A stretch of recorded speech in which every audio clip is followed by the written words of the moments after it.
Chicago is known for its rich history in boxing, starting at the turn of the 20th century with Patrick "Packy" McFarland, the Irish-American welterweight from the back of the yards neighborhood, who after losing only 1 out of 100 bouts is considered one of the best boxers of all time. Boxing legends like Joe Louis, Muhammad Ali, and Sugar Ray Leonard got their starts at Chicago's Golden Gloves competition, first held in 1923. And boxing history continues to be made here in Chicago, but in an unexpected place. Feel it? Let's go. Feel it? The heart?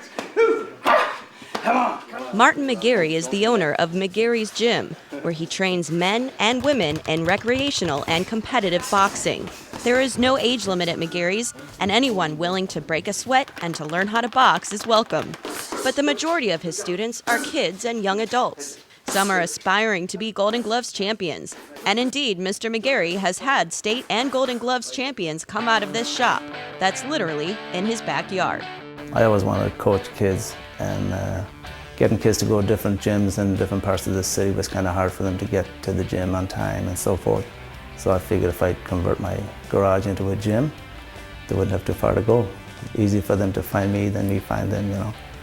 Martin learned to box in Ireland and came to Chicago in 1969 and quickly took the Golden Gloves title in 1970. The two-time state champion has been coaching kids for the last 30 years. He built the gym, including the boxing ring, himself, and opens the doors to anyone who has a desire to learn, whether they can pay him or not.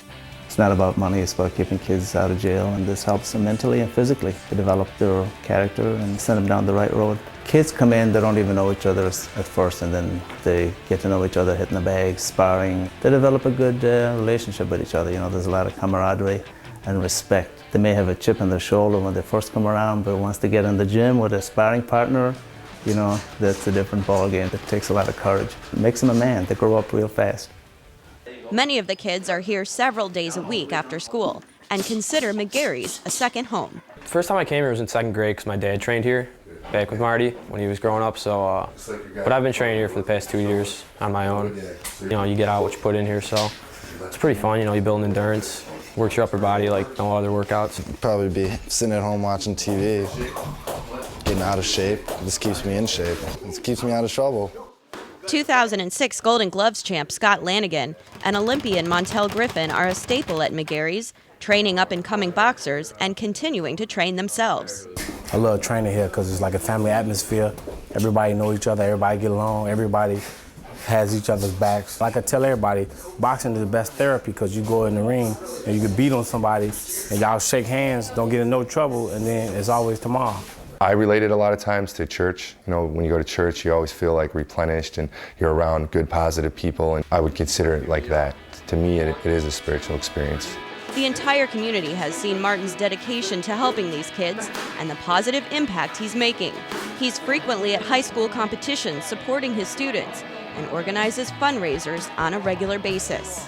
We do fundraisers for different parishes and different organizations, and boxing is a great tool to use to raise funds. So a lot of people like the boxing, get the people out and socialize, watch some fights, raise some money. That's what it's about. If there's a guy that's hurt, that's you know, in the hospital, he does fundraisers for that. He does, somebody's passing away. I mean, he's always doing fundraisers. And you know, Marty doesn't ask for anything from anybody. That's just the kind of guy he is. He's somewhat of a legend around here. All Martin wants in return is to see these kids continue to aspire to be their best, both in life and in the ring. And he says he never plans on quitting. There's no end in sight. It's like a drug. When you get into boxing, it's hard to get it out of your system. It's a good drug though, you know. You always got to stay in shape, stay in condition, eat right, and you live good.